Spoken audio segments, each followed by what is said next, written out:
What is up, everybody? I'm NoLexGiven, and today we are going to be taking another look at Waddle, who is still a very powerful hero, and basically put out a video last week saying the exact same stuff, and even the gameplay in this video is going to look pretty similar to last week's video. But that's kind of by design. I think that one of the fears that people have about the post-nerf Waddle is that it's not as consistent. And while that's definitely true, I think that this hero is still super powerful. There's still so many different ways that you can abuse this hero power. As we can see, Golden Chicken in this shop, which allows you to cheat the system on gold. You buy 2 golden chickens, skip the treasure, sell the golden chicken, and you've made 2 gold for yourself. You also have Blind Mice, which is able to cheat and get you an early upgraded treasure. And you've got Pollywoggle, which is able to cheat and get you early upgraded characters. Now, we actually aren't going to wind up skipping on this treasure. I don't actually love the other characters in the shop, and Jack's Jumping Beans is pretty strong at this stage of the game. Definitely worth more than just 2 gold and picking up a bossy or something here. Would also be really cool if the Jack's Jumping Beans can land on the Kitty Cut Purse and also cheat and grab some extra gold in that capacity, which is another fun aspect of Waddle. Sometimes you get those upgraded Kitty Cut Purses, and that can still be a lot of fun, but a little bit scary because you put so much of your stats into one unit. Unfortunately, we're going to take a little bit of damage, and the Jumping Beans are not enough to save us. But now we are on 3.0, and I would say one big difference about how I play Waddle now versus how I used to play Waddle is I used to never pick up stuff like Queen of Hearts and Wicked Witch because I would want all of my gold to go to 3-cost animals on level 3. But now I think that it's actually just good to pick up good level 3 units, especially ones like Queen of Hearts and the Wicked Witch support, which are actually also very synergistic with this current board. So it works out very well for us. We get to support the Kitty Cut Purse, and then Queen of Hearts is a 5/5 because we're playing 2 other evil characters. So this looks good. Kitty Cut Purse also going to get the Jack's Jumping Beans, which isn't relevant, but it's nice. And there we see a Skips puzzle rune on my opponent's side of the board, and that's a good reminder of something else that is still really, really good on Waddle. I'll pick up another evil character, speaking of good, and then a black cat, but I do slightly think about the fact that there's a pair of creepers there, but ultimately I'm just going to skip on it, and I don't think that it's worth my time. It's just not a good unit.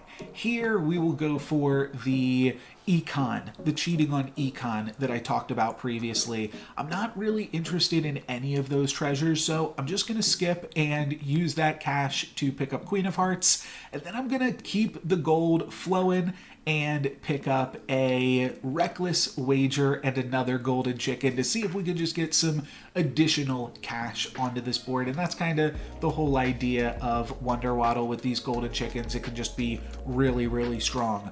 Loki also looking low-key pretty strong right now, but with us having 2 Queen of Hearts, we are going to get the win, and we are going to win that Reckless Wager. So a pretty good start to this game, and we'll get to keep some good things rolling here, picking up another Wicked Witch.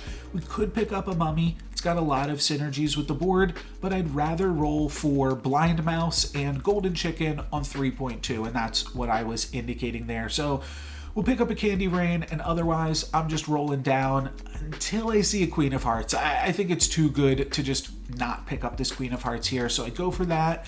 And honestly, there's 3 really decent options. We could pick up a Merlin's Hat. That's pretty reasonable. I'm not going to skip, but I could, to pick up a Pollywoggle.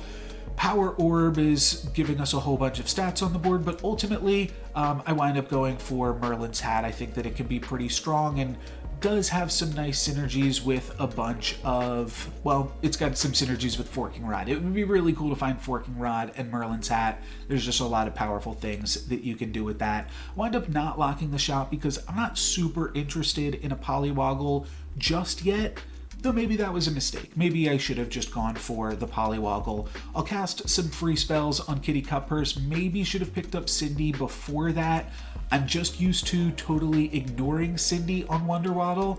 but maybe that's not totally right anymore. And while I really do like Ancient Sarcophagus, and I would have really liked a Crystal Ball, Treasure Map is also pretty cool, especially when you've got Blind Mouse, because now we just have to find a 2-cost mouse and we find it and we get a tier 6 treasure, and that's where this video is going to play out very similar to the Wonder Waddle video that I put out last week, which was also a Embiggening Stone video. I don't know why Embiggening Stone always finds me on Wonder Waddle. Well, it's not totally true. I do.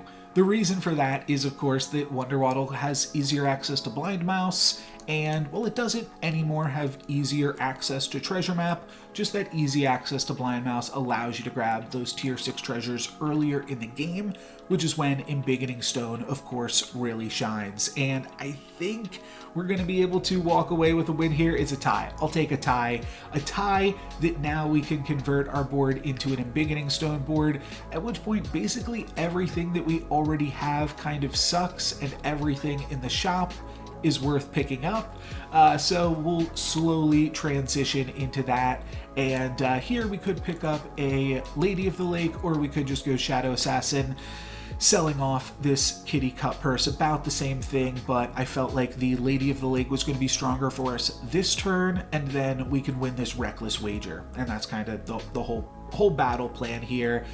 Black Cat is a little bit awkward because I also kind of want to pump up the Mummy and also want to pump up the Goat, but I don't know, we can't have it all. I think that we're going to be totally fine though here. Definitely a little bit of a submarine strategy in this game. We took a bunch of damage early on, but now I have to imagine we are the strongest player in the lobby, but we're about to find out as we face up against this lobby leader, Fallen Angel. Let's see who's got it. Looks like us. Lightning Dragon gets to get in there, take out the Medusa and the Time Flies. Then all we have to worry about is this Sleeping Princess, but the Mummy is going to take care of that as well. My opponent does have a Crystal Ball, but they also are taking 12 damage from the Wonder Waddle. So this is going really sweet. I'm just going to continue to pick up more Embiggening Stone units and cut these units that I've already spent a bunch of gold on. Those got us here, but now some new units can take us elsewhere and take us out of this. I'm going to wind up casting a Mix-a-Whizzle on my Goat. I don't know. It's all fine. I'm also somewhat eyeing up the Time Flies and the Nutcracker. Basically everything is just so good right now, it's hard to pass up any of it and hard to go wrong with so much of it. Even a Crafty as an 1818 seems pretty decent. I do somewhat like the Shadow Assassin here too, and then I'm going to cast this spell on one of my characters whose toughness matters. I just don't know which one just yet, and then I wind up picking up another Shadow Assassin shortly after that. The first Shadow Assassin that we have, you do have to remember, is from a Goat. So we might not be able to hang on to that forever, but we'll be able to make use of it for now. Lightning Dragon getting double attacks because it is so large from the Embiggening Stone, kind of crazy stuff. We do get some hits on Nutcracker, though we don't get any bonus gold on Greedy. A little bit unfortunate. Yeah, I don't know if I said this yet, but Time Flies also kind of a funny unit when it's got +10/+10, so that's definitely also something we could consider, but I really love the ranged characters when they've got all of those bonus stats, so I'll definitely pick up a Sporko. Time Flies now seeming even better because it's got a Sporko that we can attach it to, so I don't hate that, but here's what I'm thinking. I brought up that there's 3 ways to abuse Wonder Waddle. We significantly reviewed Golden Chicken, that got us a bunch of econ, and then we used the Blind Mouse to get us the Embiggening Stone. Pollywoggle. Polywoggle's the one that we have not yet used. Polywoggle's a really sweet unit when it's got +10/+10. So I'm going to pick up a Pollywoggle and keep it on the bench so that way I can hopefully potentially find another Pollywoggle, and if I do, I'll also be able to replace this Skips Puzzle Rune.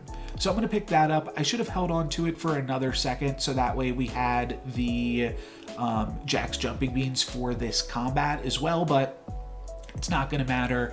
We are totally fine, and we even get a little bit of extra gold here from Greedy. So this turn, we will either activate the Skips Puzzle Rune by completing this Pollywoggle pair, or by activating Nutcracker. Either of those seem really cool, or with Golden Chicken. Maybe we'll do a Golden Chicken route again. Either way, this seems really powerful. Sure, why not? Blind Mouse, you can get back in here too. Maybe we'll do something fun with that, and we can find like a Horn of Olympus or something. But for right now, we are going to pick up a mummy, and then I'm going to wind up picking up a Pollywoggle, and we're going to use that to toss the Skip's Puzzle Rune. And then I'm going to pick up a Sting and a Hermes Boots here with the Pollywoggle pickup, and that's just to guarantee that Polywoggle's getting that first attack and getting in that sleigh. So we seem really, really strong now, and we're just going to keep getting stronger. We're going to grab an upgraded tier 6 unit this turn, and that can dictate a lot of how the rest of this game goes. I would say that this is the most important combat of the game. Let's see what we get. Pollywoggle is going to get in there, and unfortunately, it dies in the combat, which is unfortunate for 2 reasons. The second of which being that my opponent has a Holy Grail, and we're not going to be able to kill them. We do deal them some damage, we hit them for 7, but a Holy Grail player also on 6.0 is definitely a little bit scary. Loki has gotten very, very lucky this game, and they're definitely going to be our main competitor. And I think they're also going to wind up playing trees. We wound up finding a Ashwood Elm here, and we could try to pivot into something like Empress P, but I think with an upgraded Ashwood Elm, trees is going to be the way to play this out. So that's going to be the idea. I would go for the Empress P if we had the horn, but without the horn, I really just want to try to find Burning Beard and try to find some Echo Wood. So that's going to be the idea now. Am still slightly tempted by Polywoggles, and if we could find another Pollywoggle, grab another upgraded unit, maybe that's kind of cool. I'm debating even just playing the Pollywoggle Natural and just trying to slay, because it does have that +10/+10 still from the Embiggening Stone, but I'll hang on to it for a little bit, see if we can't grab an upgrade on that. You can see our Burning Beard is still quite large, so that's nice, and we are going to be able to battle through our opponent's Mirror plus Mummy squad, which is super scary, but we have the stats, we have the meat, as I would say, and that's going to allow us to get a kill onto Celestial Tiger. I'll pick up the double of Pollywoggle, and I don't care about any of these treasures, but we get to slay with Pollywoggle up against the Ghost. So that's pretty sweet. Maybe we can also activate Nutcracker, and one thing that I'm thinking, and I legitimately am thinking this, Headless Horseman could be pretty cool. Loki is going to be our finals opponent, and I do consider this Muerte as well, but Headless Horseman with Loki as our finals opponent, who is also probably playing trees, and we're also playing trees, I think that that is just a really, really good setup to capitalize on that. We also wind up finding ourselves with an Echo Wood and with a Knighthood here. So maybe we'll wind up using the Kidnap eventually, but the Knighthood could also just be really good to give us an upgraded Burning Beard and trying to get back into this game in another way. We wind up finding an upgraded Jormungand, which is kind of cute. It probably won't be big enough to slay against some trees, but it's definitely a powerful character, at least for this combat. But ultimately, I think we are going to wind up tossing that. And then Gloves of Thieving is my tier 4 treasure off Nutcracker. And I felt like I had to go for it because, like I said, we're trying to steal Loki's comp here, and I felt like that would be a pretty big game. We are on to the final, so I don't hate casting the Knighthood immediately this turn, though I will admit that was a mistake. I tried to put the Knighthood back onto my bench and accidentally cast it. So we're casting a Knighthood this turn. What else can we do this turn? Well, the math adds up really, really well for Hercules, that it's too hard for me to pass up. Hercules gets to go to 50 attack with Sporko and Sting, which means it can activate in either 1 or 2 combats, and with 29 health, we're going to be able to have at least 2 combats.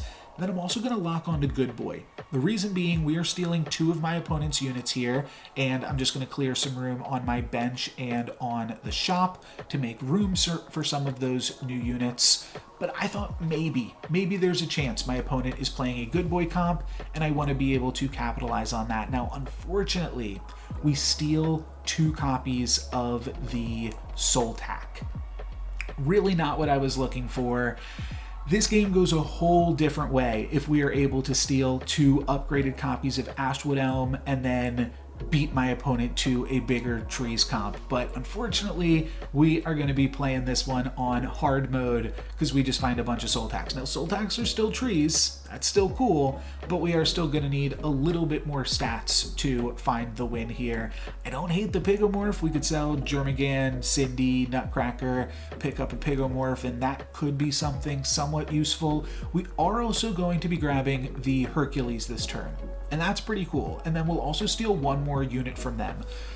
One thing that in hindsight I might have wanted to consider though is the fact that I have Hercules attacking in slot 1 means that it becomes so much more difficult for me to steal one of my opponent's Ashwood Elms, because it means that I need to get first attack, I need to attack into an Ashwood Elm, and then I need to attack into an Ashwood Elm again without my opponent's Soul Tack attacking into me and disrupting my ability to steal their Ashwood Elm. So I'm going to steal another Soul Tack from my opponent, a little bit awkward, and I'm not super excited about any of those treasures either, so I'm just going to skip and wind up selling off some things so that we can pick up another Ashwood Elm and another Ashwood Elm. Would have been much easier to just steal a bunch of Ashwood Elms from my opponent, but you know what? We got there anyways, and we've added some nice stats to the board. I think my opponent might still have a little bit more than us, but maybe. We still have Gloves of Thieving. Maybe we can find another way to turn this around. If we could, like, I don't know, there's only going to be 1 or 2 more combats left in this game probably, so not too much time to mess around, but you know what? I'll mess around a little bit more. I will pick up a Knighthood, and we'll see if that's enough. I'm not sure if it's going to be. We had a 100% chance to lose last combat, and we didn't make our board that much better this time around. And my opponent has been making their board better, scaling up with those owls and mimic chest, and just ultimately being able to present something a lot stronger than us here. So we are going to wind up getting a second place, but it was against, that was yesterday's video, by the way, Zippy, but we were up against a really, really high-rolling Loki that was also up 2 XP and then able to find that Holy Grail. They definitely deserved the win, but we tried, and I think that with just a little bit more luck, maybe a little bit less greed on the Hercules as well, or just a little bit more time in the game to put together a sweet comp with these Gloves of Thieving, we could have still won. And more importantly, we were able to do some sweet and fun things with the nerfed Wonder Waddle. That's going to be it for me today, guys. Thank you very much for watching. I'm No Lux Given. Peace.